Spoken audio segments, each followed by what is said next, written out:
ওম শান্তি। আজকে 2রা এপ্রিল 2026 আমরা শুনছি সাকার বাংলা মুরলী আজকের মহাবাক্য। এই মহাবাক্যে বাবা বলেছেন, মিষ্টি বাচ্চারা, এটা হলো বাবার ওয়ান্ডারফুল দোকান অর্থাৎ হাট্টি, যেখানে সব রকমের জিনিসপত্র পাওয়া যায়। তোমরা হলে এই দোকানের মালিক। বাবা এই সময় দুনিয়ার দুঃখী, অশান্ত এবং হন্যে হওয়া আত্মারা যারা বাবার সন্তান, তারা এখন বিশেষ কিছু খুঁজছে যা নাকি এই দুনিয়ার কোনো দোকানে পাওয়া যায় না। তারা সুখ চাইছে, তারা শান্তি চাইছে, তারা আনন্দ চাইছে, তারা প্রেম চাইছে, তারা শক্তি চাইছে, কিন্তু এগুলা তো কোনো দোকানে পাওয়া সম্ভব নয়। তো এই জন্য বাবা বলছে, তো এই সময় বাবার ওয়ান্ডারফুল দোকান হলো এক একটা সেন্টার, এক একটা পাঠশালা। আর এখানেই সব রকমের জিনিসপত্র যা নাকি দুনিয়ার কোনো দোকানে পাওয়া যায় না। আর এই দোকানের মালিক যেমন বাবা, তেমন বাবা বলছে তোমরাও সেই দোকানের মালিক। অর্থাৎ তোমরা এই দোকানকে তোমরা চালাচ্ছ, তোমরা সেলসম্যান। তোমরা যতটা এই সময় তোমরা ভালোভাবে এই জিনিসপত্রগুলোকে নিজের জীবনের সামলে নেবে, তত তোমরা এগুলো অন্যদেরকে প্রদান করতে পারবে। আজকের মুরলী থেকে প্রশ্ন, এই ওয়ান্ডারফুল দোকানদারকে কেউ কপি অর্থাৎ নকল করতে পারে না কেন? কারণ দুনিয়াতে ভক্তির বিস্তার, এই ভক্তির বিস্তারে যেমন আছে নিবৃত্তি মার্গ, তেমন আছে বিভিন্ন ধর্ম, বিভিন্ন টালটালি, গুরু গোসাই বিদ্বান পণ্ডিত। কিন্তু এই ওয়ান্ডারফুল দোকানদারকে কেউ কখনো কপি করতে পারে না।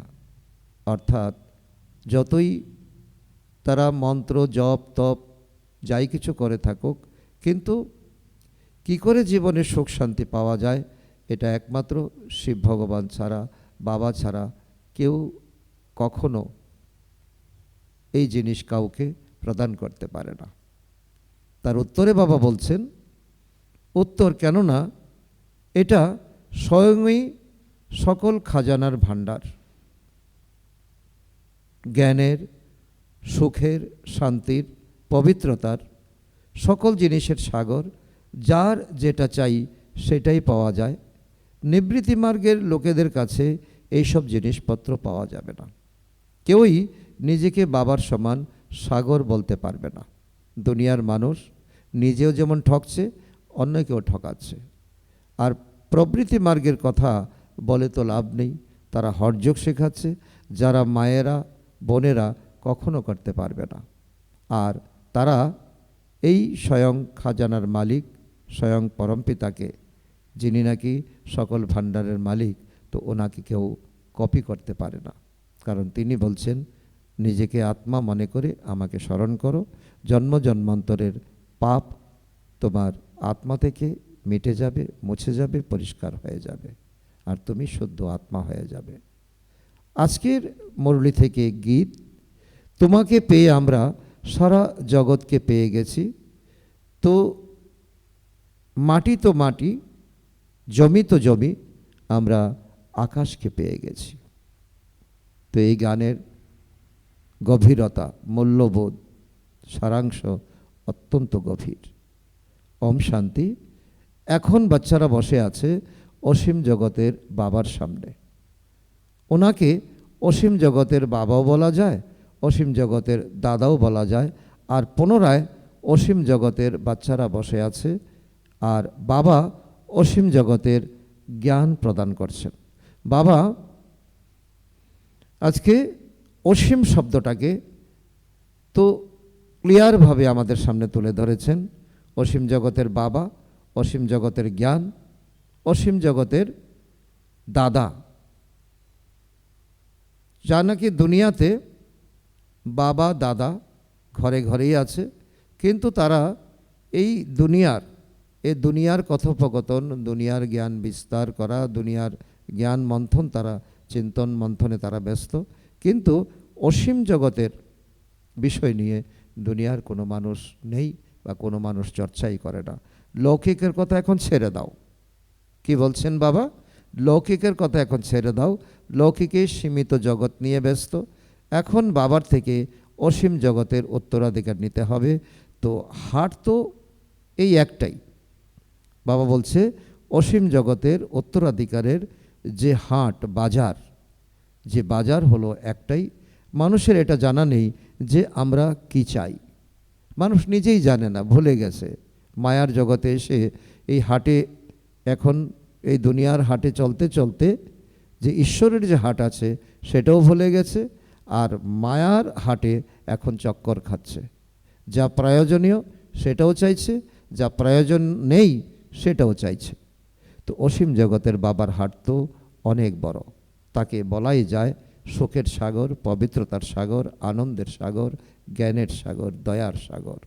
কোনো দোকানদার থাকলে তো তার কাছে ভিন্ন ভিন্ন রকমের ভ্যারাইটিস জিনিস থাকে। তো ইনি হলেন অসীম জগতের বাবা। ওনার কাছে ভিন্ন ভিন্ন জিনিসপত্র আছে। কি কি আছে? বাবা হলেন জ্ঞানের সাগর, সুখের, শান্তির সাগর। বাবা এই দোকানের বাবা বর্ণন করছেন দোকানে কি কি পাওয়া যায়। তার কাছে এই ওয়ান্ডারফুল অলৌকিক জিনিস আছে, যা নাকি সারা দুনিয়া ঘুরলেও কোথাও পাওয়া যাবে না। সারা দুনিয়া হচ্ছে রাবণের রাজত্ব, রাবণের বিস্তার। আবার এই গানও করা হয় যে তিনি হলেন সুখকর্তা। তো যিনি সুখকর্তা তিনি কি কখনো দুঃখ দেবেন না? তিনি দুঃখহর্তা, দুঃখ হরণ করে সুখ আমাদেরকে প্রদান করে। এরকম একটাই দোকান আছে, আর তো কারোর এই রকম দোকান নেই।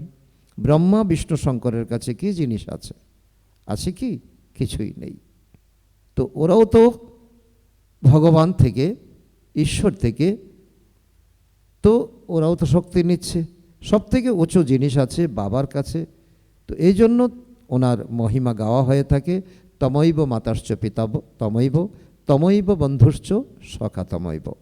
এরকম মহিমা কখনো কারোর জন্য গাওয়া হয় না।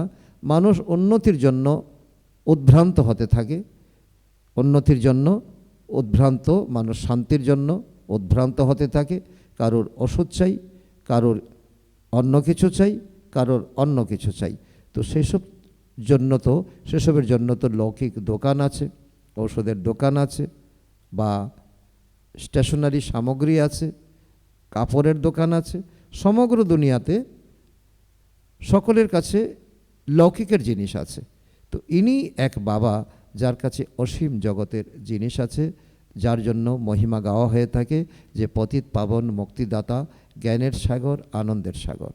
এইসব হলো ভিন্ন ভিন্ন জিনিসপত্র। লিস্ট লিখলে তো অনেক বড় হয়ে যাবে। যে বাবার কাছে এইসব জিনিস আছে, তো বাচ্চাদেরও অধিকার আছে সেই জিনিসের ওপর, তাই না? সেই কারণে বাবা কি বলছেন যে এই দোকানের মালিক আমি হলেও তো তোমরাও হলে এই দোকানের মালিক, কারণ তোমরা সেলসম্যান হয়ে দোকান চালাচ্ছ, তো তোমরাও তো মালিক বটে। কিন্তু কারো বুদ্ধিতে আসে না যে যখন এরকম বাবার আমরা বাচ্চা হয়েছি, তো বাবার জিনিসপত্রের উপর আমাদের মালিক হতে হবে। কারণ মালিক বলতে এই কথা বাবা বোঝাচ্ছেন, তোমরা শান্তির সাগরের বাচ্চা, শান্তির সাগরের সন্তান, তোমাদের কাছে শান্তি থাকতে হবে। তোমরা সুখ সাগরের সন্তান, তোমাদের কাছে সুখ থাকতে হবে।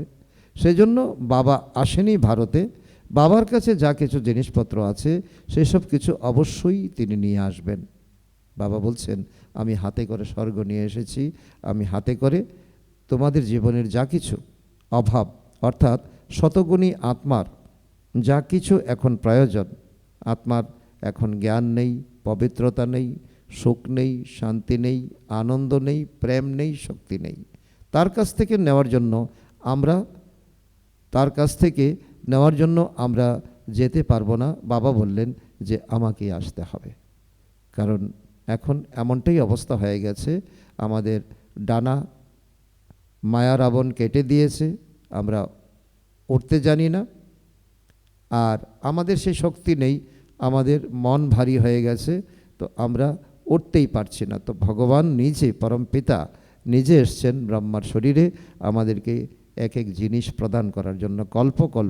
কল্পের সঙ্গমে আমি এসে তোমাদেরকে এইসব জিনিস দিয়ে যাই। আমি তোমাদেরকে যে জিনিসগুলো দেই সেগুলো আর কখনোই পাওয়া যায় না, না পাবে সত্যযুগে, না ত্রেতা, না দ্রাপরে, না কলিযুগে, এই সঙ্গম যুগে এখনই আমি জিনিসপত্র তোমাদেরকে দিচ্ছি। অর্ধেক কল্পের জন্য তোমাদের ভাণ্ডার ভরপুর হয়ে যায়। এরকম কোনো অপ্রাপ্ত বস্তু থাকে না যার জন্য তোমরা পুনরায় আমাকে ডাকবে। কোথায়? সত্যযুগে, ত্রেতাযুগে তোমরা ডাকবে না, প্রয়োজন হবে না। সেখানে রাবণ থাকবে না, সেখানে অভাব থাকবে না, সেখানে দুঃখ থাকবে না। ড্রামার প্ল্যান অনুসারে তোমরা সবাই উত্তরাধিকার নিয়ে পুনরায় ধীরে ধীরে সিঁড়ি দিয়ে নামতে থাকো। পুনর্জন্ম অবশ্যই নিতে হয়, 84 জন্ম নিতে হয়। 84 চক্র বলে তাকে, কিন্তু অর্থ কিছুই বুঝতে পারে না।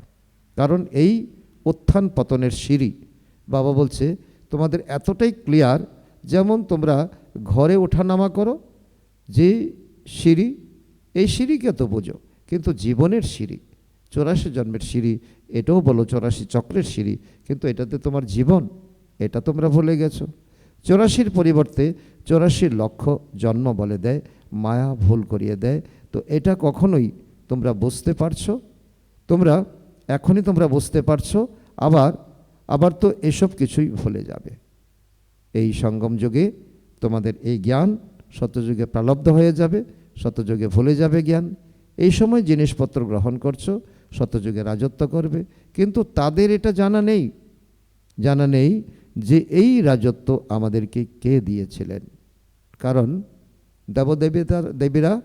দেবতারা জানবে না আমরা এই ধনশালী কি করে হয়েছি, লক্ষ্মীনারায়ণের রাজ্য কবে ছিল, স্বর্গের সুখ গাওয়া হয়ে থাকে না, তো সবাই অল্প একটু সুখ দেয়, এর দ্বারা বেশি সুখ পাওয়া যায় না।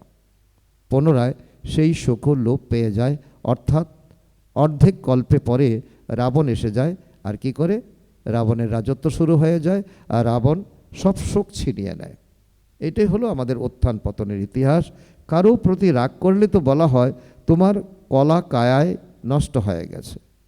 রাগ করলে পরে তো বাবা কি বলেন, তোমার যা কলা ছিল আর কায়া কলা সব নষ্ট হয়ে গেছে, তুমি যে সর্বগুণসম্পন্ন 16 কলা সম্পন্ন ছিলে, এই সমস্ত কলা এখন শেষ হয়ে গেছে। এক বাবার ছাড়া আর কারোরই এত মহিমা হয় না। বলে না যে পয়সা আছে তো চারিদিকে ঘুরে আসো। তাই আজকে ভক্তরা কোথায় যাচ্ছে, তো উঁচা উঁচা পাহাড়ে তারা তো তীর্থ ভ্রমণ করতে যাচ্ছে। তো ঘরেও তো সেই মন্দির আছে, ঘরেও তো সেই মূর্তি আছে, পাশেই সেই মন্দির আছে, কিন্তু না, সেই শিবলিঙ্গকে দেখার জন্য, সেই মন্দিরকে দেখার জন্য তো কত কষ্ট করে, কত পয়সা খরচ করে দূর দূরান্ত পর্যন্ত যাচ্ছে। তোমরা ভেবে দেখো যে স্বর্গে কতই না অপরিমিত ধন সম্পত্তি ছিল, তো এসব এখন আছে? সব সম্পদ লুপ্ত হয়ে গেছে, ধর্মভ্রষ্ট কর্মভ্রষ্ট হয়ে গেছো, এই সম্পত্তিও লুপ্ত হয়ে যায়, পুনরায় নিচে নামতে থাকে। বাবা বুঝাচ্ছেন যে তোমাদেরকে এত ধন সম্পদ দিয়েছিলাম, তোমাদেরকে হীরের সমান বানিয়েছিলাম, পুনরায় তোমরা এত ধন সম্পত্তি কোথায় হারিয়ে ফেললে? এখন পুনরায় বাবা বলছেন, কি বলছেন, যে নিজের উত্তরাধিকার পুরুষার্থ করে গ্রহণ করো। তোমরা জানো যে বাবা আমাদেরকে পুনরায় স্বর্গের বাদশাহী প্রদান করছেন, আর বলছেন যে হে আত্মারা, হে বাচ্চারা, আমাকে স্মরণ করো, তাহলে তোমাদের উপর আত্মার উপর যে জং লেগে আছে সেসব বেরিয়ে যাবে। বাচ্চারা বলে যে বাবা, আমরা তো ভুলে যাই, স্মরণ করতে আমরা ভুলে যাই, বাবাকে আমরা ভুলে যাই, কিন্তু লক্ষ্মীকে তো আমরা বলি না। তো বাবা বলছে এটা কি, কন্যা যখন বিবাহ করে তখন কি হয়, তখন তার পতিকে স্মরণ করতে তাকে বলে দিতে হয় না, অটোমেটিক স্মরণ নিশ্চিত হয়ে যায়। কন্যা যখন বিবাহ করে তখন পতিকে কখনো ভুলে যায় কি? বাচ্চারা কখনো বাবাকে ভুলে যায় কি? বাবা তো হলেন দাতা, উত্তরাধিকার বাচ্চাদেরকে গ্রহণ করতে হবে। তাই অবশ্যই স্মরণ করতে হবে। বাবা বোঝাচ্ছেন যে মিষ্টি মিষ্টি হারানিধি বাচ্চারা স্মরণের যাত্রায় থাকবে তো বিকর্ম বিনাশ হবে, এছাড়া আর অন্য কোনো উপায় নেই। ভক্তিমার্গে তীর্থযাত্রা, জ্ঞান, গঙ্গা স্নান ইত্যাদি যা কিছু করে এসেছো তার দ্বারা সিঁড়ি দিয়ে নিচেই নামতে এসেছো, নামতে থেকেছো, ওপরে উঠতে তো পারোনি। ল সেটা বলেও না। সকলেরই অবতরণের কলা হয় দ্রাপর যুগ থেকে। এটা যে বলে যে অমুকে মুক্তি পেয়ে গেছে, এসব মিথ্যে কথা। বাবা বলছে যে আত্মা তো বিন্দু, আত্মা বিন্দুতে মিলিয়ে গেছে, সে কথা হতেই পারে না। তো বাড়ি কেউ ফিরে যেতে পারে না। বাবা এসেছেন তোমাদেরকে ষোলকলা সম্পূর্ণ বানাতে। তোমরা গাইতে থাকো, তোমরা গাইতে যে আমার এই নির্গুণ শরীরে কোনো গুণ নেই। এখন তোমরা জানো যে বাবা কত গুণবান বানাতে এসছেন। আমরা এই গুণবান পূজ্য ছিলাম, আমরা এই উত্তরাধিকার গ্রহণ করেছিলাম। 5000 বৎসর হয়ে গেছে। বাবা বলেন যে তোমাদেরকে উত্তরাধিকার দিয়ে গিয়েছিলাম। শিব জয়ন্তী, রাখি বন্ধন, দশহারা ইত্যাদি পালন করেও থাকে, তথাপি কিছুই বুঝতে পারে না। এ সমস্ত কার ইয়াদগার, কার স্মরণ? বাবা বোঝাচ্ছেন এখন সমগ্র দুনিয়া পুরানো ক্ষণভঙ্গুর হয়ে গেছে। দুনিয়া তো এটাই আছে। তো এই ভারতই নতুন ছিল, এখন পুরাণ হয়ে গেছে। স্বর্গে সর্বদা সুখ হয়ে থাকে। পুনরায় দাপট থেকে যখন দুঃখ শুরু হয়ে যায় তখন বেদ শাস্ত্র ইত্যাদি তৈরি হয়। ভক্তি করতে করতে যখন তোমরা ভক্তি সম্পূর্ণ করো তখন ভগবান আসেন এই সময় তোমাদের ভক্তির ফল দিতে। ব্রহ্মার দিন, ব্রহ্মার রাত অর্ধেক অর্ধেক হবে, তাই না? জ্ঞান হলো দিন আর ভক্তি হলো রাত। তারা তো কল্পের আয়ু উল্টো পাল্টা করে দিয়েছে। সবার প্রথমে তোমরা সবাইকে বাবার মহিমা বসে শোনাও। বাবা হলেন জ্ঞানের সাগর, শান্তির সাগর। কৃষ্ণকে কখনো নিরাকার পতিত পাবন শোকের সাগর বলা যাবে না। না, তার মহিমাই হলো আলাদা। তিনি ষোলকলা সম্পন্ন, সর্বগুণ সম্পন্ন, সম্পূর্ণ মর্যাদা পুরুষোত্তম।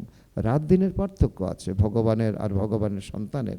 শিবকে বলাই যায় বাবা, শিক্ষক, সদ্গুরু। কৃষ্ণের সঙ্গে বাবা শব্দ শোভা পায় না। কৃষ্ণকে দেখানো হয় ছোট বাচ্চা, কত বড় ভুল হয়ে যায়। তারপরও ছোট ছোট ভুল করতে করতে 100% তোমরা ভুলে ভরা হয়ে গেছো। বাবা বলেন যে সন্ন্যাসীরা কখনো সন্ন্যাসীদের কখনো এই সৌদা প্রাপ্ত হয় না, কারণ ওরা আসেই দ্রাপর যুগে, কারণ তারা সত্যযুগে যেতে পারে না। আর তারা এই সময় ঈশ্বর পরমাত্মার কাছে এসে তারা এই জ্ঞান, গুণ, শক্তি কখনো নেবে না। তারা হলোই নিবৃত্ত মার্গের, তোমরা হলে প্রবৃত্তি মার্গের। তোমরা সংসার ধর্মে থেকে, তোমরা গৃহস্থ ব্যবহারে থেকে তোমরা কমল ফুল সমান হবে। তোমরা সম্পূর্ণ নির্বিকারী ছিলে, নির্বিকারী দুনিয়া ছিল, এটা হলো সম্পূর্ণ বিকারী দুনিয়া। পুনরায় বলে যে সত্যযুগে কি বাচ্চা জন্ম নেয় না? তো যারা এই সময় তো বিকারে আকৃষ্ট, তারা বিকারকে তারা প্রাধান্য দিয়ে বলে সত্যযুগেও তো সন্তান জন্ম হতো। বাবা বলছেন সেখানে তো বিকার ছিল না। তো ওরা বলছে সত্যযুগে বাচ্চা জন্ম হতো, বিকার তো ছিল। আরে সেটা হলো সম্পূর্ণ নির্বিকারী দুনিয়া, সম্পূর্ণ নির্বিকারী। পুনরায় বিকারী কিভাবে হতে পারে? আবার সত্যযুগে এত মানুষ হবে, তো এটা কি করে হতে পারে? সত্যযুগে থাকবেই সিলেক্টেড কিছু আত্মা। বাবা এও বলেছেন 9 লাখ পর্যন্ত আত্মা হতে পারে সত্যযুগে। সেখানে এত মানুষ কখনো হবে না। ভারত ছাড়া আর কোনো খণ্ড সেখানে থাকবে না সত্যযুগে। আর এই দুনিয়াটার নামই হবে সত্যযুগ। আর খণ্ড থাকবে সারা খণ্ড। তারা বলে যে আমরা মানতে পারি না, দুনিয়া তো সর্বদা ভরপুর থাকবে, কিছুই বুঝতে পারে না। বাবা বোঝাচ্ছেন যে ভারত গোল্ডেন এজেড, স্বর্ণযুগ ছিল, এখন তো আয়রন এজেড, পাথর বুদ্ধি হয়ে গেছে। এখন বাচ্চারা তোমরা ড্রামাকে বুঝে গেছো না? গান্ধী প্রভৃতি সবাই রামরাজ্য চেয়েছিলেন, কিন্তু দেখায় যে মহাভারত লড়াই লেগেছিল, বেশ তারপর সব খেলা শেষ। তারপর কি হলো? কিছুই দেখায়নি। বাবা বসে এসবের অর্থ বোঝাচ্ছেন। এসব তো হলো খুবই সহজ। শিব জয়ন্তী পালন করে তাহলে অবশ্যই শিব বাবা এসেছিলেন দুনিয়াতে, এসে কর্ম করেছিলেন, পতিতকে পাবন করেছিলেন। তিনি হলেন হ্যাভেনলি গডফাদার।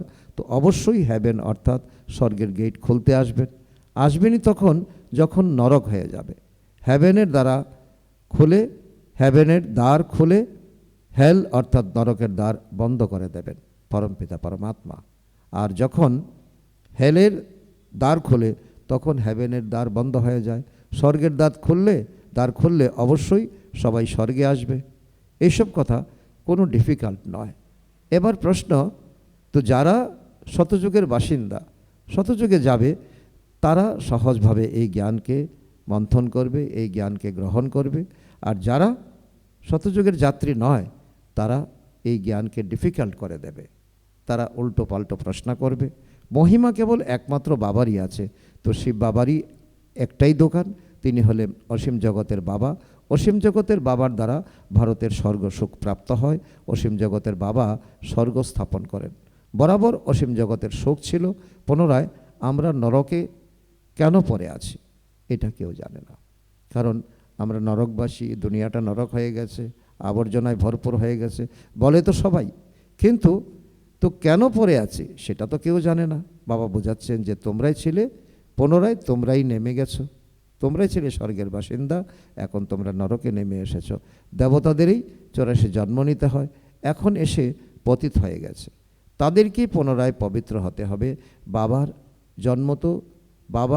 জন্ম হয় তো রাবণের জন্ম হয়, এসব কারোরই জানা নেই। কাউকে জিজ্ঞাসা করো তো রাবণকে কবে থেকে জ্বালানো হয়, তো বলে দেবে যে সে তো অনাদি চলে আসছে। এই সমস্ত রহস্য বাবা বোঝাচ্ছেন।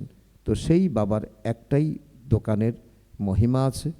এই দোকানে মানুষের জীবনের পরকালের জন্য যা কিছু চাই সব কিছু এখানে প্রাপ্ত হয়। সুখ, শান্তি, পবিত্রতা। মানুষের দ্বারা মানুষের কখনোই এসব জিনিস প্রাপ্ত হতে পারে না। কেবলমাত্র একজনের তো কি কেবলমাত্র একজনেরই শান্তি প্রাপ্ত হয়েছিল, এসব মিথ্যা কথা বলে যে অমুকের থেকে শান্তি প্রাপ্ত হয়েছে। আরে শান্তি তো মিলবে শান্তিধামে, এখানে তো একজনের শান্তি হবে তো অন্যজন অশান্ত করবে, তখন শান্তিতে থাকতে পারবে না। সুখ, শান্তি, পবিত্রতা সব জিনিসই ব্যাপারী হলেন এক শিব বাবা, ওনারই সব দোকান। আর দোকানের সেলসম্যান, ম্যানেজার হলাম আমরা। ওনার থেকে কেউ এসে ব্যাপার করতে পারে, তাকে বলাই যায় সৌদাগর। পবিত্রতা, সুখ, শান্তি, সব কিছু, সম্পত্তি সব কিছু তার কাছে আছে, অপ্রাপ্ত কোনো বস্তু নেই। তোমরা স্বর্গের রাজ্য প্রাপ্ত করো, বাবা তো দিতে এসেছেন। আর গ্রাহকরা নিতে নিতে ক্লান্ত হয়ে যায়, আমি আসি দেওয়ার জন্য, আর তোমরা ঠান্ডা হয়ে যাও গ্রহণ করার ক্ষেত্রে। তো সেই জন্য বাবা বলছে তোমরা নিতে আমি, দিতে প্রস্তুত, দিতে আমি কোনো ক্লান্ত নেই, তোমরা নিতে ক্লান্ত কেন হচ্ছ? বাচ্চারা বলে যে বাবা মায়ার তুফান আসে। হ্যাঁ, পদও অনেক উঁচু প্রাপ্ত হয়। এই মায়াকে যদি তো এখন বশ করতে পারো, তাহলে তুমি উঁচু পদ প্রাপ্ত করবে, স্বর্গের মালিক হতে পারবে। এটা কি কম কথা? তাই পরিশ্রম তো করতেই হবে, শ্রীমতে চলতে থাকো। যা কিছু জিনিসপত্র প্রাপ্ত হয় সেগুলি পুনরায় অন্যদেরকে দিতে হবে, দান করতে হবে, পবিত্র হবে। তো 5 বিকারের দান অবশ্যই দিতে হবে, পরিশ্রম করতে হবে, বাবাকে স্মরণ করতে হবে, তবেই ঝং ছাড়বে। মুখ্য হলো স্মরণ। প্রতিজ্ঞাও যদি করো যে বাবা আমরা বিকারে কখনো যাব না, কারোর উপর ক্রোধ করব না, কিন্তু স্মরণে অবশ্যই থাকতে হবে, না হলে এত পাপ বিনাশ কি করে হবে? এছাড়া জ্ঞান তো হলো খুবই সহজ। 84 জন্মের চক্র কিভাবে লাগিয়েছ এটা তো কাউকে তোমরা বোঝাতে পারো, কিন্তু স্মরণের যাত্রাতে পরিশ্রম আছে। ভারতের প্রাচীন যোগ বিখ্যাত। কি জ্ঞান প্রদান করেন ভগবান? কি জ্ঞান প্রদান করেন? মন মনা ভব, অর্থাৎ মামেকম স্মরণ করো, তাহলে তোমাদের বিকর্ম বিনাশ হবে। তোমরা গেয়েওছিলে যে আপনি যখন আসবেন তখন অন্যরা সকল সঙ্গ ছেড়ে এক সঙ্গ জুড়ে নেব, অন্য সকল সঙ্গকে ছেড়ে দেব, আপনার কাছে সমর্পিত হয়ে যাব, আপনাকে ছাড়া আর কাউকে স্মরণ করব না। প্রতিজ্ঞা করেছিলে না? তথাপি ভুলে যাও কেন? বলেছিলে যে হাত দিয়ে কাজ করে তো হৃদয় দিয়ে স্মরণ করব, কর্মযোগিত হলে তোমরাই, তাই না? ধান্দা ইত্যাদি করেও বুদ্ধির যোগ বাবার সাথে লাগাতে হবে। প্রেমিক বাবা নিজেই বলছেন যে তোমরা প্রেমিকা হয়ে আমাকে অর্ধেক গল্প স্মরণ করেছিলে, এখন আমি এসে গেছি, আমাকে স্মরণ করো। এই স্মরণই বারে বারে ভুলে যাও, এতই পরিশ্রম আছে। কর্মাতীত অবস্থা হয়ে গেলে তো এই শরীরই ছেড়ে দিতে হবে।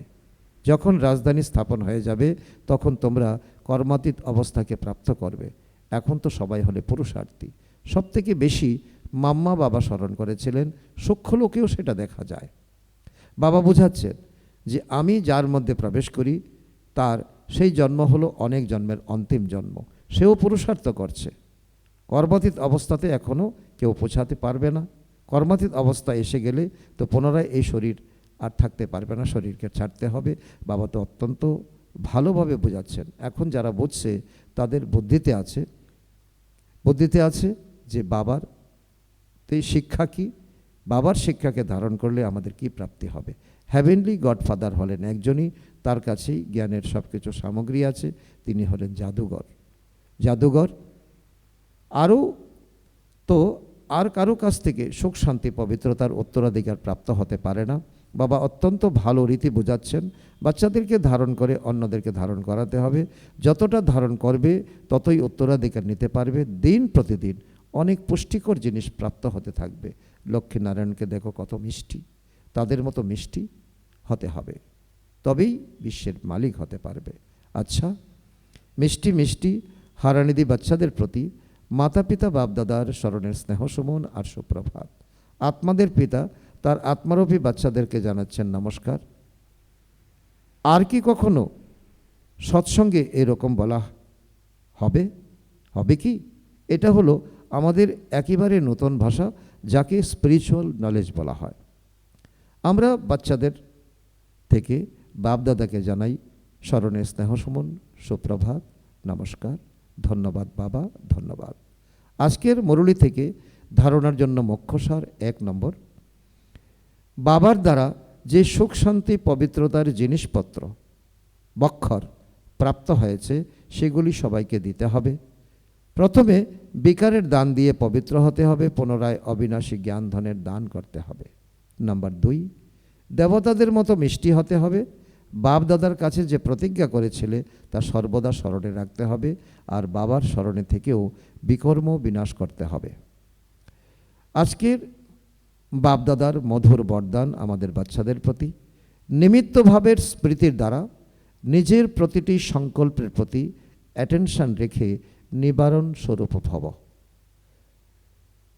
নিমিত্ত হওয়া আত্মাদের উপর সকলের নজর থাকে, যারা নিমিত্ত হয় তাদের বিশেষ করে প্রতিটি সংকল্পের উপর অ্যাটেনশন রাখতে হবে। যদি নিমিত্ত হওয়া বাচ্চারাও কোনো কারণ শোনায় তাহলে যারা ফলো করে তারও অনেক কারণ শুনিয়ে দেয়। যদি নিমিত্তকারী আত্মার মধ্যে কোনো কমতি থাকে তখন তা লুকানো যায় না। তাই বিশেষ করে নিজের সংকল্পের প্রতি, বাণী এবং কর্মের প্রতি অ্যাটেনশন দাও এবং নিবারণ স্বরূপ হও। আজকের স্লোগান, সেই জ্ঞানিত আত্মা যার মধ্যে নিজের গুণ এবং বিশেষত্বেরও অহংকার থাকবে না। আজকের অব্যক্ত ইশারা, মহান হওয়ার জন্য মধুরতা এবং নম্রতার গুণ ধারণ করো। মধুরতার গুণ জীবনে তখন আসবে যখন নিজের এবং অন্যের অতীতকে না দেখে অন্তরের সংস্কারকে সরল এবং নম্রচিত করে তুলবে। সরলচিত আত্মার গুণ হলো মধুরতা। তার নয়নে মধুরতা, মুখে মধুরতা, চলনে মধুরতা প্রত্যক্ষ রূপে দেখা যায়। মধুরতা আর নম্রতা এই 2 বিশেষ ধারণার দ্বারা সদা বিশ্ব কল্যাণকারী, মহাদানী, বরদানী হয়ে যাবে আর সহজেই স্নেহের প্রমাণ দিতে পারবে। আচ্ছা, ওম শান্তি।